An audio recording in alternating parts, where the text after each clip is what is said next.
మనోళ్ళకి తమిళ డైరెక్టర్లు అంటే మోజెక్కువ సార్.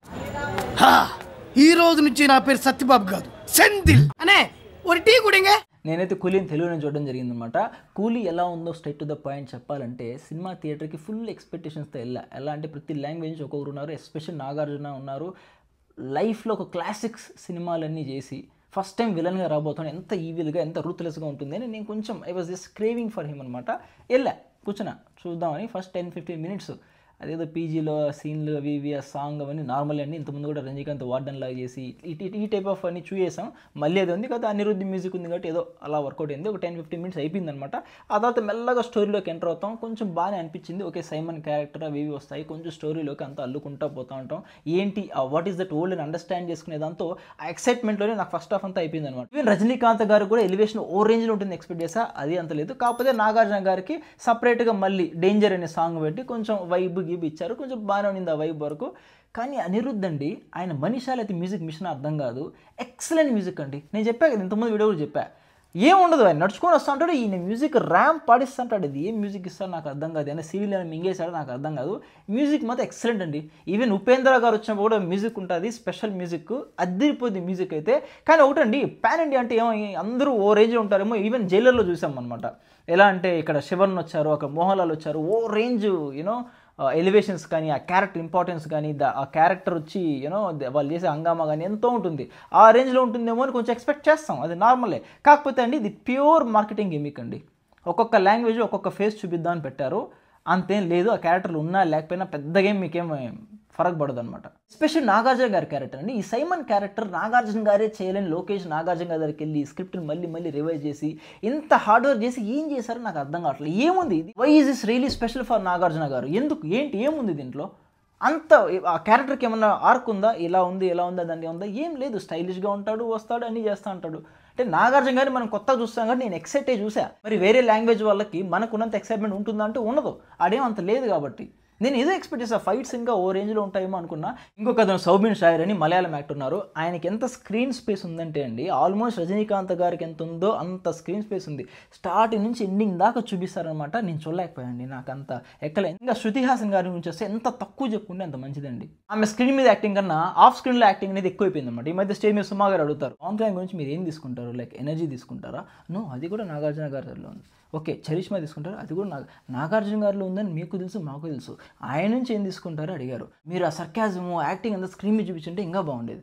ఫస్ట్ నువ్వు యాక్టింగ్ నేర్చుకోక కొంచెం అది చాలా ఆర్టిఫిషియల్గా ఉంది. మీరు తప్పుగా అనుకోకండి, మీరు ఏడుస్తా అంటే నాకు క్లియర్గా అర్థమైపోతుంది. మీరు తెలుగులో డబ్బింగ్ చెప్పారని ఐడియా ఎవరిదండి? ఆ మహానుభావుడు ఎవరు తెలుసుకోవచ్చా? ఎంత దారుణంగా ఉందంటే స్టార్టింగ్ నుంచి ఎండింగ్ దాకా నాకు చాలా ఇరిటేట్ అయిందండి. అసలు తెలుగులాగా లేదు. ఇప్పుడే ఫారెన్ నుంచి వచ్చి దిగే అమ్మాయి తెలిసి తెలియనట్టు ఓ ఇది అదా ఓ ఇది ఇదా అన్నట్టు మాట్లాడినట్టుంది. నేను ఆ సినిమాటిక్ వరల్డ్ నుంచి నేను బయట వచ్చేస్తున్నా. ఎప్పుడైతే ఆ వాయిస్ విన్నానో నేను తలదించుకొని ఏంట్రా ఇది అనుకుంటున్నా. ఒక పక్క యాక్టింగ్ తేడా కొడుతుంది, ఒక పక్క మీ డబ్బింగ్ చాలా దారుణంగా వర్స్ట్గా ఉంది. అది చాలా కేర్ తీసుకోవాల్సింది. ఐ థింక్ ఆ క్యారెక్టర్ శృతి హాసనే తీసుకోవాల్సిన అవసరం లేదు, ఏదో ఆబ్లిగేషన్ మీరు తీసుకున్నట్టు అనిపించింది. నాకు తెలియదు ఆబ్వియస్లీ. అది కాదండి, ఏమన్నా అంటే అన్నామంటారు. మీరు రజనీకాంత్ గారిని లేపాలని మీరు ఫిక్స్ అయిపోయారంటే ఆబ్వియస్లీ ఇది రజనీకాంత్ గారి ఫిల్మే, అన్నీ లేపాలి తెలిసిందే. కాకపోతే పక్కన ఒక పెద్ద యాక్టర్ విలన్గా ఉన్నప్పుడు ఆ విలన్కి ఒక ఇంపార్టెన్స్ ఇస్తూ ఒకానొక టైంలో రజనీకాంత్ గారికి డౌట్ రాలి, ఈ విలన్ని నేను I will be able to విన్నా కాదా అనే సందిగ్ధంలో పడినప్పుడు అప్పుడు హీరో ఎలా రైజ్ అవుతాడో విలన్ నుంచి అప్పుడు మనకే ఎక్సైట్మెంట్ రావాలి. ఇట్లా 2 లయన్ లాంటి క్యారెక్టర్స్ ఒక కన్ఫ్రంట్ అయితే ఎలా ఉంటుందని we should crave for that scene అనమాట. అలాంటి సీన్స్ ఏవి పడలేదు. నాగార్జున గారు అయితే ఆ క్యారెక్టర్ తగ్గట్టు యాక్టింగ్ అయితే బాగా చేశాడండి. స్టైలింగ్ మాత్రం ఎక్సలెంట్గా ఉంది. ఆ ఫంక్ కానీ ఆ గెటప్ కానీ కొంచెం చాలా ఒక rich villain kind of feeling అయితే వస్తుంది. కాకపోతే నాగార్జున గారికి ఒక కొడుకు అని ఒకరు పెడతారు. ఆయన నాగార్జున గారి కొడుకు అంటే ఎవరైనా నమ్ముతారా అండి? కింగ్ కొడుకు అంటే ఎలా ఉండాలి? కింగ్ కొడుకులాగా ఉండాలి. ఆయన ఎలా ఉన్నాడు? ఆయన ఏదో విలన్ కొడుకులా ఉన్నాడు. ఓ ఈ సింబల్ నాగార్జున విలనే కదా, మాకు సింక్ అవ్వట్లేదండి.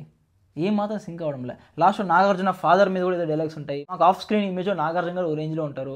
ఆ డైలాగ్స్కి ఇది నాకైతే పెద్దగా అనిపించట్లే. ఈ సినిమా అయితే నాగార్జున గారికి ఏ మాత్రం ప్లస్ అయితే కాదండి. నేను చెప్తున్నా కానీ సినిమాకి నాగార్జున గారు ప్లస్. మీరు కానీ ఏ ఎక్స్పెక్టేషన్స్ పెట్టుకోకుండా థియేటర్కి వెళ్తే ఫస్ట్ హాఫ్ ఇప్పుడు ఏదైనా ఒక థ్రిల్లర్ చూసినట్టు ఉంటుంది అనమాట, ఒకటి కొంచెం కొంచెం రివ్యూలు అవడం వల్ల. సెకండ్ హాఫ్ మీకు ఎలా వెళ్తుంది అనేది మీకు కూడా అర్థం కాదనమాట.